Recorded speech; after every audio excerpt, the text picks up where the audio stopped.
Hello guys, നമുക്കൊരു mayonnaise recipe കണ്ടാലോ. എല്ലാവർക്കും മയോണൈസ് ഉണ്ടാക്കാൻ അറിയുന്നതും കോഴിമുട്ടയൊക്കെ വെച്ച് ഉണ്ടാക്കുന്നതാവും. പക്ഷേ ഇതൊരു വെറൈറ്റിയാണ്. കോഴിമുട്ടയല്ല, നിങ്ങൾ കണ്ടിട്ടുണ്ടാവും, പക്ഷെ ട്രൈ ചെയ്ത് നോക്കിയിട്ടില്ലേ നോക്കണം കേട്ടോ. ഒരു ഗ്ലാസ് വെള്ളത്തിൽ 2 ടേബിൾ സ്പൂൺ കോൺഫ്ലവർ എടുക്കുക. അതെടുത്തിട്ട് നന്നായിട്ട് മിക്സ് ചെയ്യുക കേട്ടോ.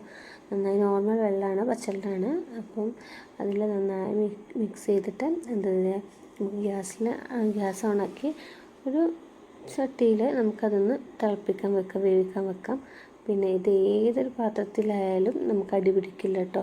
നോൺ സ്റ്റിക്ക് തന്നെ ആവണമെന്നില്ല, ഏത് പാത്രം എടുത്താലും ഉറപ്പാണ്. ഞാൻ ഗ്യാരണ്ടിയിലിരുന്നു, അടി പിടിക്കില്ല.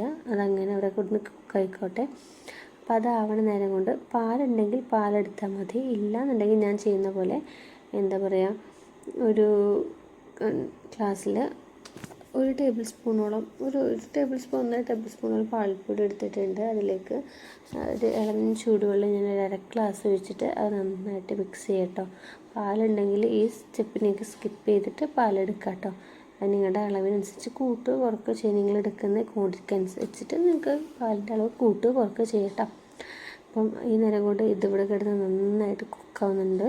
നന്നായിട്ട് വെന്ത് വൈറ്റ് കളർ, അതായത് നമ്മൾ എന്താ പറയുക, ഒരു കട്ട പോലെ തണുത്ത് കഴിഞ്ഞാൽ നന്നായിട്ടൊരു കട്ട പോലെ ഇതിന് നിൽക്കട്ടോ, അലിക പോലെയൊക്കെ ഉണ്ടാവും.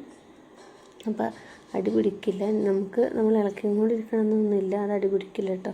അപ്പോൾ കണ്ടില്ലേ, ഈ ഒരു രൂപ ആയി കഴിഞ്ഞാൽ നന്നായി ചൂടാറി കഴിഞ്ഞാൽ നമ്മൾ മിക്സിൻ്റെ ജാറിലേക്ക് ഒരു 3 അല്ലി വെളുത്തുള്ളി, പിന്നെ അതേപോലെ തന്നെ നമ്മുടെ ഉണ്ടാക്കി വെച്ച കോൺഫ്ലവർ ഉണ്ടോ അതും ഇടുക. അതേപോലെ തന്നെ കുറച്ച് ഉപ്പ്, കുറച്ച് സുർക്ക, വിനാഗിരി, പിന്നെ ഉപ്പിൻ്റെ അളവൊന്നും കൂടരുത്. അപ്പോൾ എടുത്ത് കാണിക്കൂട്ടോ. അപ്പോൾ നമ്മൾ ഇതിലിടുന്ന വെളുത്തുള്ളി ഉണ്ടല്ലോ, അതിൻ്റെ ഫ്ലേവറൊക്കെ നന്നായി കിട്ടും. നമ്മൾ എഗ്ഗായിട്ട് മുട്ട വെച്ചുണ്ടാക്കുമ്പോൾ ഇത്രയും ഫ്ലേവർ എനിക്ക് ഉണ്ടാവില്ല തോന്നുന്നു. നമ്മൾ കടയിൽ നിന്നൊക്കെ വാങ്ങുന്ന റോസ്റ്റും അൽഫാമൊക്കെ മുമ്പ് കിട്ടുന്ന അതേ ഒരു തൂമിൻ്റെ ഒക്കെ ടേസ്റ്റ് കേട്ടോ.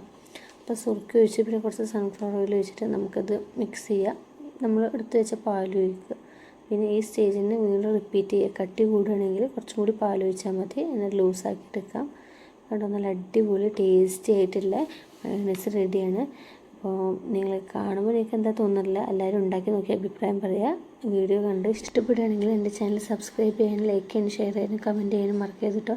അപ്പോൾ അടുത്തൊരു വീഡിയോ നമുക്ക് വീണ്ടും കാണാം. Okay, bye, stay tune.